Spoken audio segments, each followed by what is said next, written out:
Antonio റുഡിഗറിനെതിരെ വലിയ അച്ചടക്ക നടപടികൾക്ക് സാധ്യത. 4 മുതൽ 11 മത്സരങ്ങളിൽ നിന്ന് വരെ റുഡിഗറിന് വിലക്ക് നേരിട്ടേക്കുമെന്നാണ് സ്പാനിഷ് മാധ്യമങ്ങൾ റിപ്പോർട്ട് ചെയ്യുന്നത്. കോപ്പ ഡെൽ റേ ഫൈനലിന്റെ അവസാന മിനിറ്റുകളിൽ ഉണ്ടായ നാടകീയ സംഭവങ്ങളെ തുടർന്ന് റുഡിഗർ ഉൾപ്പെടെ 3 റയൽ താരങ്ങൾക്ക് റെഡ് കാർഡ് ലഭിച്ചിരുന്നു. റഫറിക്ക് നേരെ റുഡിഗർ ഐസ് പാക്ക് വലിച്ചെറിയുകയായിരുന്നു. ബാഴ്സയുടെ വിജയ ഗോൾ വന്നതിന് ശേഷം മത്സരം അവസാനിക്കാൻ നിമിഷങ്ങൾ മാത്രം ബാക്കിയുള്ളപ്പോഴാണ് 3 റയൽ താരങ്ങൾക്ക് റെഡ് കാർഡ് ലഭിച്ചത്. സബ്സ്റ്റിറ്റ്യൂട്ട് ചെയ്യപ്പെട്ട് ഡഗ്ഔട്ടിലിരിക്കുകയായിരുന്ന അന്റോണിയോ റുഡിഗർ, ലൂക്കാസ് വാസ്കസ് ഇവർക്ക് ചുവപ്പ് കാർഡ് കണ്ടതിന് പുറമെ ഗ്രൗണ്ടിൽ ഉണ്ടായിരുന്ന ജൂഡ് ബെല്ലിംഗ്ഹാമിനും റെഡ് കാർഡ് ലഭിച്ചു. റഫറി റിക്കാർഡോ ഡി ബർഗോസ ബെൻ ഗോട്സയ്ക്കെതിരായ പെരുമാറ്റം അതിരുവിട്ടതിനെ തുടർന്നാണ് 3 താരങ്ങൾക്കും നേരെ റെഡ് കാർഡ് ഉയർത്തിയത്. റുഡിഗർ റഫറിയുടെ നേർക്ക് ഐസ് പാക്ക് എറിയുകയും ഇതോടെ റഫറി താരത്തിന് റെഡ് കാർഡ് ഉയർത്തുകയുമായിരുന്നു. റെഡ് കാർഡ് ലഭിച്ചതിന് പിന്നാലെ റുഡിഗർ പന്തെടുത്ത് റഫറിയെ എറിയാനും ശ്രമിച്ചു.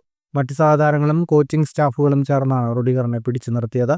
റഫറിമാർക്കെതിരായ ആക്രമണം ഉൾപ്പെടുന്ന ആർട്ടിക്കിൾ 101 പ്രകാരം 4 മുതൽ 12 മത്സരങ്ങളിൽ നിന്ന് വരെ റുഡിഗറിനെ വിലക്കിയേക്കും. ആർട്ടിക്കിൾ 104 പ്രകാരം 3 മുതൽ 6 മാസം വരെയുള്ള വിലക്കും താരത്തിന് ലഭിക്കാൻ സാധ്യതയുണ്ട്. ഇതിനു പുറമെ ഗുരുതരമായ അപകട സാധ്യത സൃഷ്ടിക്കുന്നതായിരുന്നു റഫറിമാർക്കെതിരായ ആക്രമണമെന്ന് കണ്ടെത്തിയാൽ വിലക്ക് 6 മാസം മുതൽ 1 വർഷം വരെ വന്നേക്കും. കൂടുതൽ ഫുട്ബോൾ വാർത്തകൾക്കും വിശേഷങ്ങൾക്കുമായി സ്പോർട്സ് കഫേ സബ്സ്ക്രൈബ് ചെയ്യുക.